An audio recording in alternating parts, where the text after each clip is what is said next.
6월은 호국 보훈의 달이라고 합니다.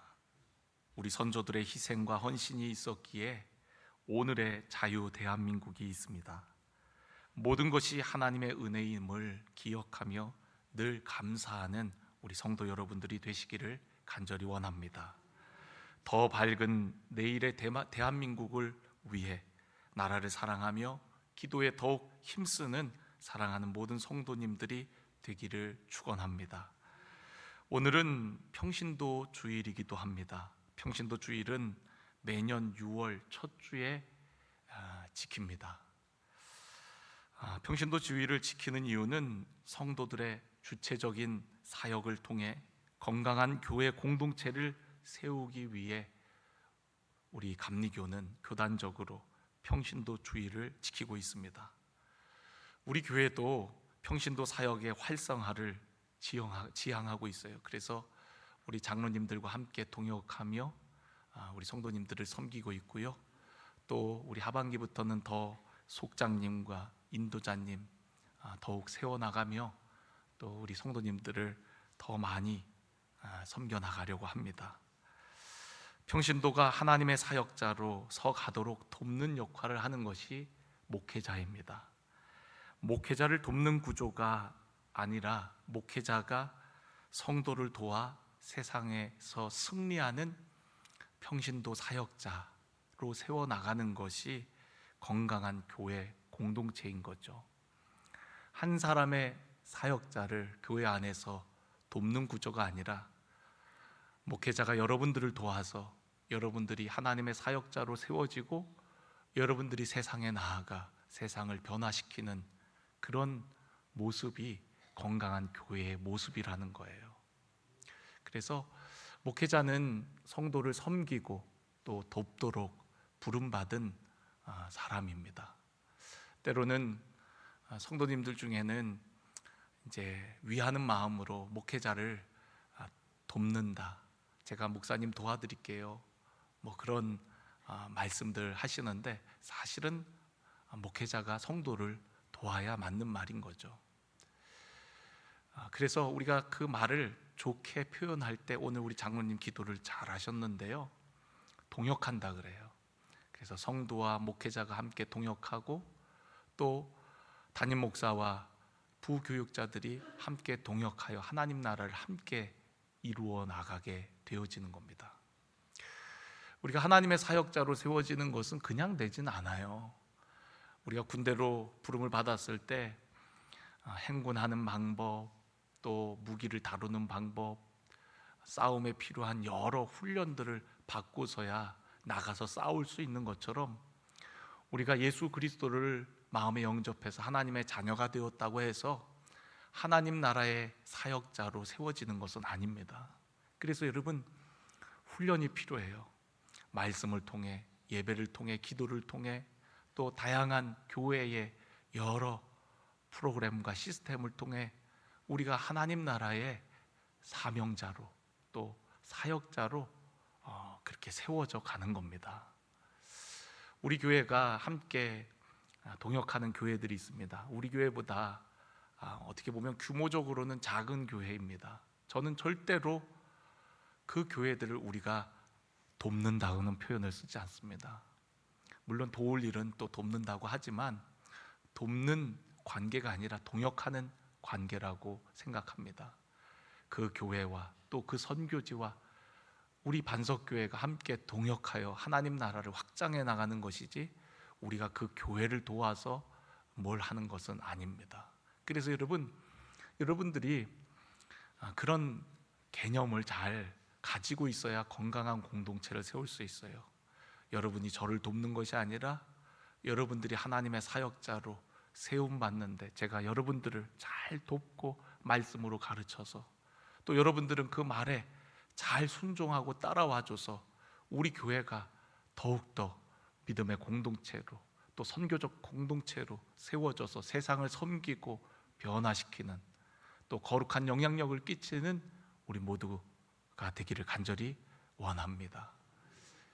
그래서 여러분, 동역의 관계죠. 오늘은 우리가 호국 보훈의 달 첫 주이기도 하고 또 평신도 주일이기 때문에 오늘 그런 관점에서 정말 나라와 민족을 사랑한 우리 평신도 이야기를 통해 우리가 함께 은혜를 받기를 원합니다. 성경에는 훌륭한 평신도들이 많이 등장해요. 우리 믿음의 조상 아브라함, 이삭, 야곱 모두 그들은 평신도들이었죠. 그들은 하나님의 말씀을 따라 순종하였고 또한 믿음으로 나아가는 그런 복된 삶을 살았습니다. 또 성경에 보면 수많은 사사들, 또 믿음의 왕들, 다 그들은 대부분이 평신도 리더들이었습니다. 왕 중에 가장 칭송받는 왕이 다윗이죠. 다윗이 왕의 직무를 잘 감당하는 데에는 그의 주변에 좋은 선지자가 있었기 때문입니다. 그가 잘못된 길로 나아갈 때에 그를 책망하고 하나님의 말씀으로 바른 길을 갈도록 일러주는 나단 선지자, 또 갓 선지자 같은 좋은 선지자가 있었기 때문이에요. 우리가 왕들 중에 하나님 앞에 선하게 쓰임 받았던 왕들이 있습니다. 여호사밧, 요시야, 히스기야, 그런 왕들 보면은 그 옆에는 항상 믿음의 멘토와 같이 좋은 선지자가 있었어요. 또한 처음에는 잘 직무를 감당하다가 나중에는 변절되어지는 왕들도 있었거든요. 그런 경우를 보면은 옆에 일러주는 선지자가 없는 겁니다. 하나님의 사람이 없는 거예요. 혹은 일러줬어도 듣지 않았기 때문에 결국 좋지 않은 말로를 맞이하게 되어지는 것을 보게 되어집니다. 저는 우리 교회 모든 성도님들이 다윗처럼 이 시대뿐만 아니라 시대를 넘어 선한 영향력을 나타낼 수 있는 훌륭한 평신도 장로님, 권사님, 집사님, 우리 성도 여러분들로 세워지기를 간절히 원합니다. 오늘 본문 말씀은 조국을 사랑하여 헌신한 평신도 느헤미야의 이야기입니다. 기독교에는 국경이 없다 그래요. 그리스도인에게는 하지만 조국이 있습니다. 참된 그리스도인이라면 자신의 조국을 생각지 않을 수가 없고 자기 민족을 사랑하지 않을 수가 없습니다. 성경을 보면 수많은 우리 믿음의 리더들, 모세, 이사야, 예레미야, 에스겔, 아모스, 호세아, 미가, 수많은 선지자들, 또 신약에는 12 제자를 비롯한 바울, 이런 사람들은 하나님 나라를 위해 부름받은 사람들인데 이들은 나라와 민족을 정말 뜨겁게 사랑하는 사람들이었습니다. 오늘 우리가 읽은 본문에 나오는 느헤미야는 황폐하게 된 조국의 소식을 듣고 슬퍼하며 조국의 재건을 위해 헌신한 지도자였습니다. 그는 얼마든지 안락하고 부유한 삶이 보장된 그런 사람이었어요. 오늘 1절에 보면은 그가 수산궁에 있었다라고 얘기합니다. 당시 최강 국가는 페르시아 제국이었습니다. 페르시아 제국의 왕궁에 사는 사람이었어요. 그는 유대인이었지만 페르시아 제국의 인정을 받아갖고 술관원장까지 오른 사람이었습니다. 술관원장이라고 하면 오늘날에 대통령 비서실장쯤 되는 그런 위치라고 합니다. 얼마든지 그의 삶은 안락하고 부유한 삶을 살아갈 수가 있는 위치에 있는 사람이었습니다. 그런데 그 모든 것들을 다 내려놓고 자기 동포들과 함께 고난을 받기를 주저하지 않고 동포들에게 가서 함께 예루살렘 성벽을 재건하는 그런 일들을 감당하게 되어집니다. 오늘 말씀은 자기 형제 하나니가 전하여 준 소식으로부터 시작이 되어집니다. 2절을 보면 내 형제들 가운데 하나인 하나니가 두어 사람과 함께 유다에서 내게 이르렀기로 내가 사로잡힘을 면하고 남아있는 유다와 예루살렘 사람들의 형편을 물은즉 하고 있어요. 하나니와 두어 사람들이 찾아왔어요. 그 사람들에게 예루살렘이 어떠한지를 물었다는 겁니다. 근데 그 이야기를 듣는데 너무나도 참담한 상황이에요. 3절을 보면 그들이 내게 이르되 사로잡힘을 면하고 남아있는 자들이 그 지방 거기에서 큰 환난을 당하고 능욕을 받으며 예루살렘 성은 허물어지고 성문들은 불탔다 하는지라. 하나님의 은혜로 포로로 끌려왔던 유다 백성들이 포로 생활을 끝내고 본국으로 돌아갔지만 그들은 여전히 피폐한 삶을 살고 있는 거예요. 그러한 이야기를 듣고 느헤미야는 수일 동안 슬퍼하며 금식하며 기도합니다. 조국을 사랑한 느헤미야가 보인 첫 번째 모습은 조국을 위하여 우는 것이었어요. 애국은 마음으로 나라를 사랑하는 것입니다. 또한 그 심정은 눈물로 표현되는 거예요. 느헤미야는 조국의 참상을 들었을 때에 가슴이 메어졌어요. 그리고 그의 눈에서는 하염없는 눈물이 흘렀습니다. 눈물은 하나님의 특별한 선물입니다. 사람은 이 땅에 태어날 때 울음으로 인생을 신고해요. 아이가 태어나면서 응애 하면서 울며 태어납니다. 그리고 닭똥 같은 눈물을 흘리지요. 사람의 첫 번째 언어가 울음입니다. 그 다음이 웃음이고 그 다음이 말입니다. 요즘에 우리 이진영 목사님 둘째 아이 하온이라고 하는데 우리 하온이가 얼마나 요즘 쌩글쌩글 잘 웃나 몰라요. 너무 귀엽습니다. 볼 때마다 기쁘고 그냥 안아주고 싶고 그렇습니다. 근데 예전에는 잘 안 웃었어요. 아이가 처음에 언어가 울음입니다. 배고프면 울고 불편하면 울고 많이 울거든요. 그러면서 아이가 커요. 그 다음 언어가 웃음인 거예요.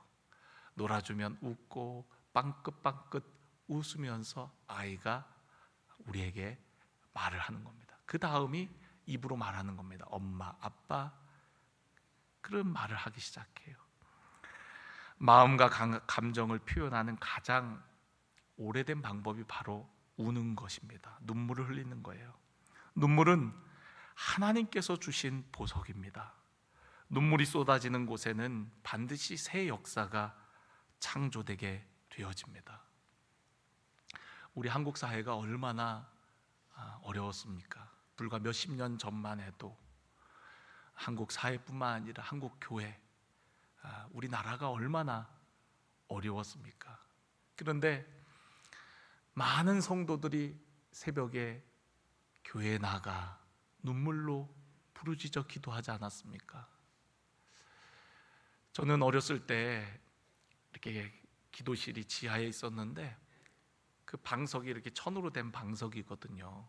근데 그 방석이 하도 사람들이 눈물을 흘려갖고 방석에서 그 축축한 냄새가 났었어요. 항상. 사람들이 와서 눈물로 마룻바닥을 또 방석을 적셨습니다. 그래서 항상 기도실은 이 축축한 그 냄새, 그 공기가 있었거든요. 저는 오늘 여러분들이 눈물을 많이 흘리셨으면 좋겠습니다. 눈물이 안 나면 하품이라도 해서 오늘 좀 이 공기를 좀 이 건조한 공기를 좀 축축하게 좀 만들고 가셨으면 좋겠어요. 시편에 보면은 울며 씨를 뿌리는 자는 기쁨으로 단을 거둔다 그랬어요. 다시 말해서 황폐한 땅에 우리의 눈물은 곧 열매 맺도록 하는 아주 중요한 그런 물이 된다는 거죠. 우리의 눈물을 통해서 마침내 기쁨의 단을 거두게 되는 그런 놀라운 새 역사가 창조된다는 거예요. 오늘날 한국 사회, 한국 교회는 수많은 사람들의 눈물의 씨앗이 뿌려져서 열매 맺은 결과인 줄로 믿습니다. 저는 오늘 여러분들이 진짜 이거 농담 아닙니다. 일부러라도 눈물을 짜고 좀 이 재단에 좀 쏟고 가셨으면 좋겠어요. 그 눈물이 모여서 회복의 강물이 되어서 이 지역 또한 이 나라, 이 민족을 살리는 거룩한 강물이 되어질 줄로 믿습니다. 예수님 역시도 눈물을 흘려 간구하셨어요. 히브리서 5장 7절을 보면 예수님은 심한 통곡과 눈물로 간구와 소원을 올렸다고 기록이 되어 있습니다. 예수님은 눈물 흘리실 필요가 없는 분입니다. 기도하실 필요가 없는 분이시죠. 그런데 영혼들을 위하여 사랑의 눈물을, 또한 그 영혼들을 위하여 간구의 눈물을 흘리셨습니다. 눈물의 선지자 예레미야라고 하는 선지자는 조국의 현실을 보며 안타까워하며 주야로 통곡했던 선지자입니다. 그래서 그 선지자의 별명이 눈물의 선지자인 거예요. 백성을 위해 눈물을 흘린 느헤미야, 예레미야, 예수님처럼 우리도 분단된 민족과 분열한 나라의 현실 앞에 울며 눈물 흘려야 할 때인 줄로 믿습니다. 십자가를 지시는 예수님, 그 옆을 여인들이 울며 쫓아갑니다. 예수님께서 그 여인들을 이렇게 바라보시며 말씀하십니다. 나를 위하여 울지 말고 너와 내 자녀를 위하여 울라 라고 말씀하십니다. 오늘 우리의 현실을 위하여 눈물 흘릴 뿐만 아니라 너희의 미래 세대, 너희의 다가올 일들을 위하여 울라고 우리에게 말씀하셨습니다. 감리교회는 오늘의 대한민국이 존재하는 데에 아주 큰 기여를 한 교단입니다. 왜냐하면 감리교 안에는 나라와 민족을 위해서 헌신한 민족 지도자들이 많이 배출되었기 때문에 그렇습니다. 암울했던 조선 말기에 민족을 깨우고 교육하고 또 복음을 전하고 또한 병원을 세워서 여인들을 치료해주고 사람들을 고쳐주는 이런 사역들을 우리 감리교가 앞장서서 그런 일을 해왔어요. 뿐만 아니라 항일 독립운동을 통하여서 어려워진 국가를 세우는데 누구보다도 앞장섰던 교단이 감리교입니다. 감리교 안에는 이필주, 전덕기, 현순, 이하연, 송정도, 이윤영, 신석구 등 수많은 항일 독립운동을 했던 목사님들이 계시고요. 또한 이승만, 김구, 유관순, 서재필, 안창호, 이상재, 또 무궁화운동을 했던 남궁옥 선생님까지 이 모든 분들은 감리교 평신도 지도자들이었습니다. 일례로 3.1 운동을 했던 민족 지도자 33인이 있죠. 그 중에 16명이 기독교인이었습니다. 근데 그 16명 중에 9명이 바로 감리교 목사님, 장로님이었어요. 도산 안창호 선생님도 감리교인이었습니다. 안창호 선생님은 기울어져 가는 민족의 모습을 보고 가슴을 치며 울었어요. 안창호 선생님의 기도 중에 이런 기도가 남아 있습니다. 제가 한번 읽어드릴게요. 저는 우리 민족의 죄인이올시다. 하나님은 이 민족을 사랑하여 주시는데 저는 이 민족을 위하여 아무것도 한 일이 없습니다. 저는 죄인이올시다.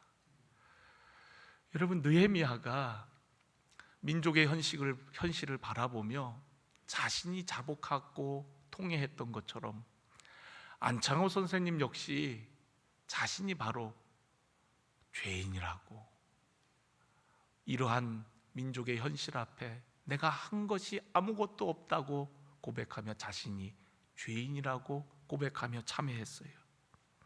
한 번은 평안도 어느 시골 마을에 일본 관원들을 피하여 숨어 있을 때에 그날 밤 잠자리에 엎드려 이부자리를 부둥켜 안고 이렇게 이야기했다 그래요.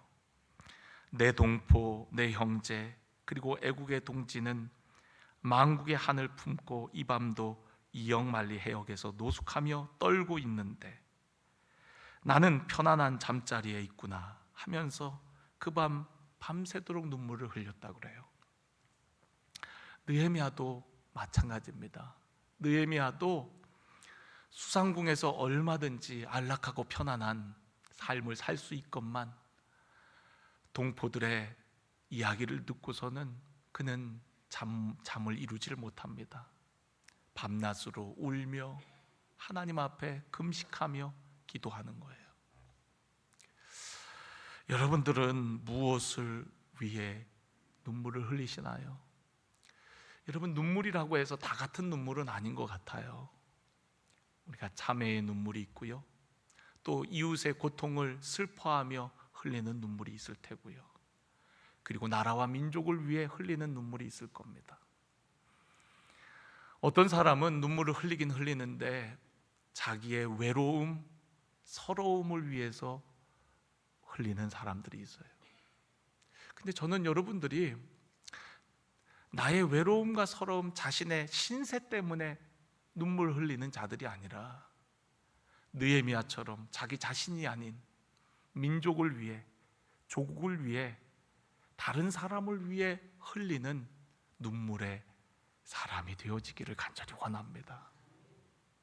안창호 선생님도 조국을 위해 눈물을 흘렸어요. 수많은 이 나라를 위해서 수많은 우리 믿음의 조상들이, 선조들이 이 땅에 눈물의 씨앗을 뿌렸기 때문에 오늘 우리가 이처럼 기쁨의 삶을 살고 있는 줄로 믿습니다.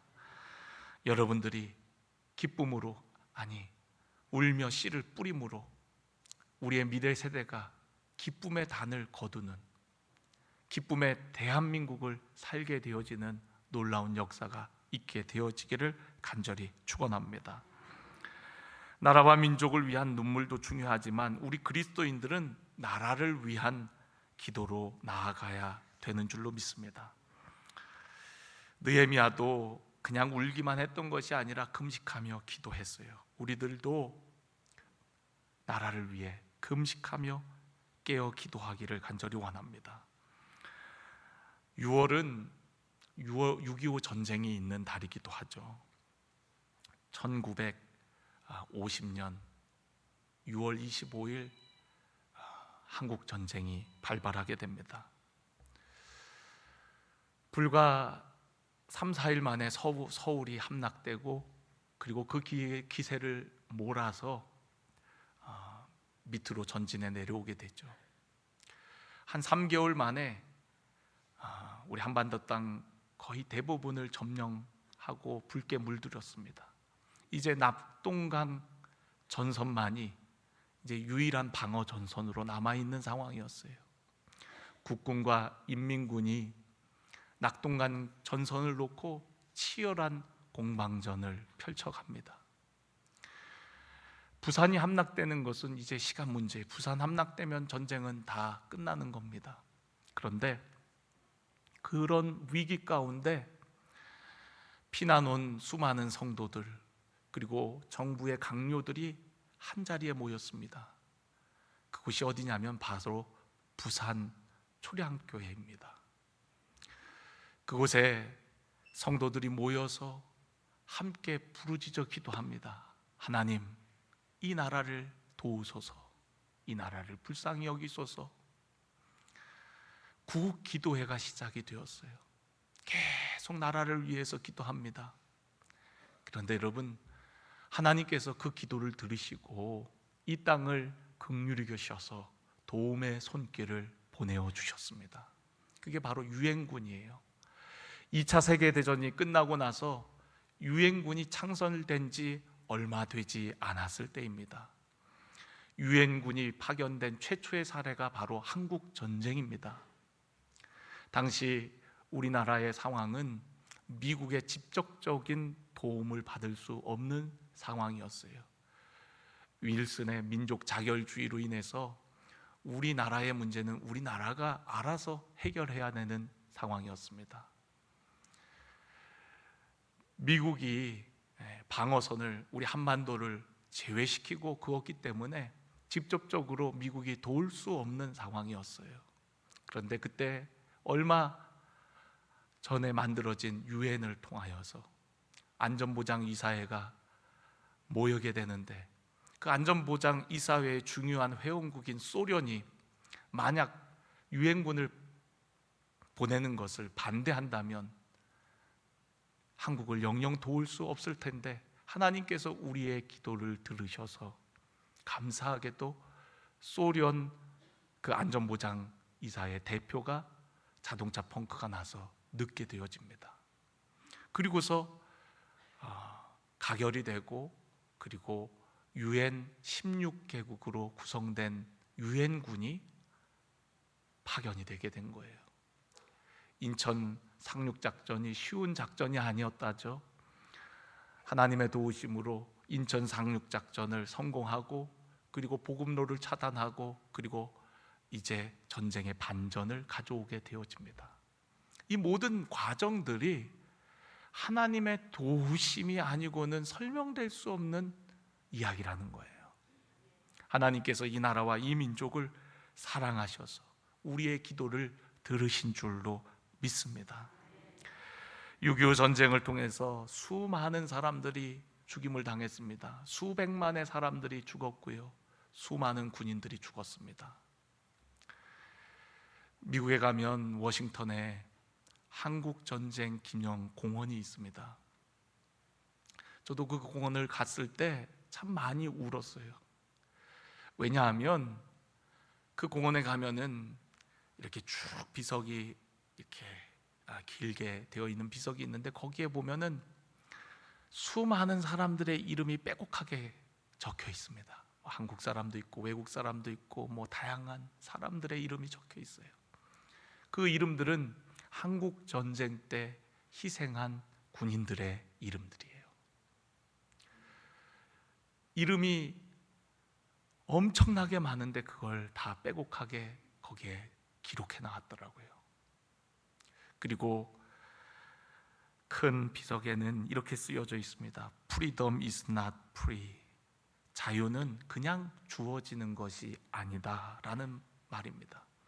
자유는 수많은 사람들의 희생과 헌신을 통해서 주어진 거라는 거예요. 수많은 나라, 수많은 사람들이 한국전쟁 때 희생이 되었습니다. 군인들뿐만 아니라 민간인들도 많이 죽었고요, 특히 민간인들 중에서는 기독교인들이 많이 죽었습니다. 전쟁이 불리해지자 후퇴하면서 특히 그리스도인들, 교인들을 다 학살했습니다. 이때 손양원 목사님도 인민군에 의해서 순교를 당하게 되어집니다. 참 너무 안타까운 역사죠. 우리 동족의 비극이죠. 다시는 이 나라에, 이 땅에 그러한 일이 생겨서는 안 될 것입니다. 느헤미야는 먼저 회개와 참회의 기도를 드렸고, 조국을 위해 금식하며 기도했어요. 그리스도인이 조국을 위한 헌신할 수 있는 최고의 헌신, 봉사는 바로 깨어 기도하는 겁니다. 기도는 전능하신 하나님의 능력이 나타나는 통로예요. 국가의 운명이 하나님의 손에 매여 있다는 것을, 놓여 있다는 것을 믿는다면 하나님의 도우심을 구하며 기도하지 않을 수가 없습니다. 하나님은 우리의 기도를 들으시고 역사하세요. 눈물의 선지자 예레미야, 그 예레미야에게 아무것도 할 수 없을 것만 같은 상황 속에 그에게 명하신 일이 있습니다. 예레미야 33장 말씀을 보면은 그는 감옥에 갇혀 있었어요. 그리고 조국은 기울어져 가고 있었죠. 그런데 감옥에 갇혀 있는 느헤미야에게 하나님께서 뭐라고 말씀하시죠? 이를 행하시는 여호와, 그것을 지어 성취하시는 여호와가 내게 이르노라. 너는 내게 부르짖으라. 내가 크고 은밀한 일을 보이리라 라고 말씀하셨어요. 기도할 때 하나님 역사하신다는 말씀입니다.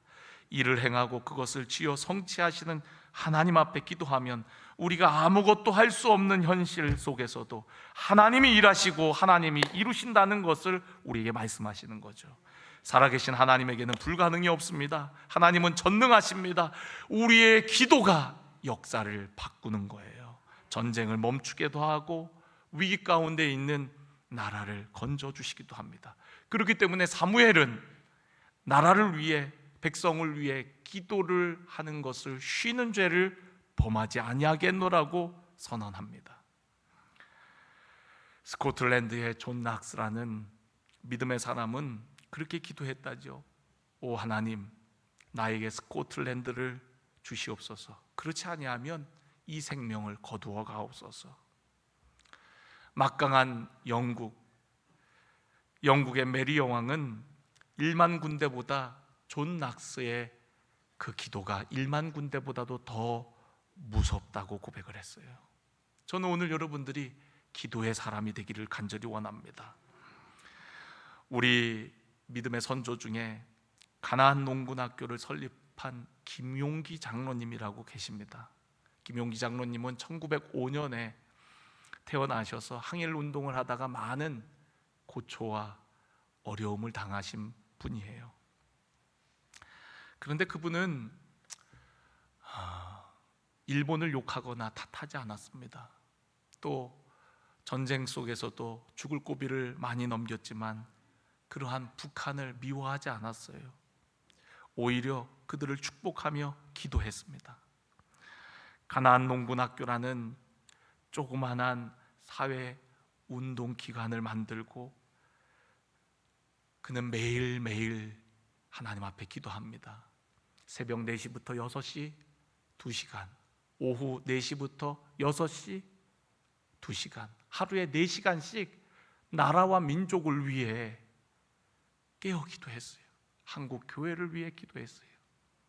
지금도 그분이 기도하셨던 그 가나안 농군학교 장로님의 기도실을 가보면은 그 입구에 좌우로 조국이여 안심하라, 온 결에여 안심하라 이렇게 적혀 있습니다. 무슨 의미입니까? 기도하고 있기에 조국이여 안심하라, 기도하고 있기에 온 결에여 안심하라, 그렇게 믿음의 담대함을 가졌던 것입니다. 우리는 말로만 애국하는 것이 아닙니다. 우리는 깨어 기도해야 됩니다. 눈물로 이 시대를 가슴으로 품고 기도할 때 우리는 열방을 변화시키는 그런 하나님의 영광스러운 도구가 되어질 줄로 믿습니다. 마지막으로 여러분, 그리스도인의 애국은 우리가 할 수 있는 작은 일부터 시작되어진다는 거예요. 느헤미야는 조국을 위하여 울고 금식하며 기도하는 것으로 끝나지 아니하고 성을 재건하는 일을 위해 무엇을 할 수 있을까 고민을 합니다. 그리고 간절히 기도하고 그리고 왕에게 요청을 하죠. 나를 저 황폐한 땅 예루살렘에 보내달라고 요청을 합니다. 왕은 이해할 수가 없습니다. 그냥 이 왕궁에 있으면 얼마든지 잘 먹고 잘 살 수 있을 텐데 그 황폐한 땅을 보내달라고 그러니까 왕은 도무지 이해할 수가 없습니다. 그런데 느헤미야의 간절한 요청이 있었기에 왕은 허락을 합니다. 느헤미야는 예루살렘의 총독으로, 관리로, 평신도 지도자로 그 땅에 가게 되어집니다. 그는 밤낮으로 어떻게 하면 이 민족을 다시금 일으킬 수 있을까 고민하고 기도합니다. 그리고 계획을 세우고 그 계획을 잘 준비하여 실행에 옮기게 되어집니다. 이방인들의 방해가 있었기 때문에 한 손에는 무기를 들고 한 손에는 삽이나 곡괭이나 집을 짓는, 성을 짓는 그런 도구들을 들고 외적이 오지 않을 때는 건축을 하고 누가 쳐들어오면 무기를 들고 방어를 했어요. 그렇게 해서 느헤미야가 그곳에 가자마자 52일 만에 성벽을 재건하게 되어집니다. 이방 족속들은 유다 민족을 흥황케 하는 자가 왔다라고 서로들 이야기하며 두려워했습니다. 느헤미야의 그 헌신이 예루살렘 성을 재건할 뿐만 아니라 그들을 흥황케 하는 역사를 가져오게 되어진 것이죠. 우리 믿음의 선배 김구 선생님은 그런 이야기를 했습니다. 할 일을 찾는 백성은 흥하고 원망할 것을 찾는 백성은 망하게 된다.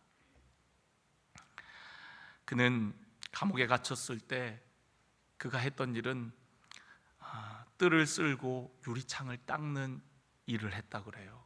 근데 그 일을 하면서 그는 날마다 하나님 앞에 기도하는 거예요. 하나님, 우리나라가 독립하여 정부가 생기면 그 집에 뜰을 쓸고 유리창을 닦는 일을 해보고 죽게 하옵소서. 유리창을 닦고 뜰을 쓰는 것 하찮은 일이지만 그 일부터 우리가 성실하게 할 때에 여러분 우리 나라의 미래는 달라지게 되어질 줄로 믿습니다. 국가가 무엇을 해주기를 바라지 말고 우리가 국가를 위해서 할 수 있는 일이 무엇일까를 고민하셨으면 좋겠어요. 국가가 뭘 해주기만을 바라면 그 국가가 오랫동안 지속 가능한 국가가 될 수 있을까요?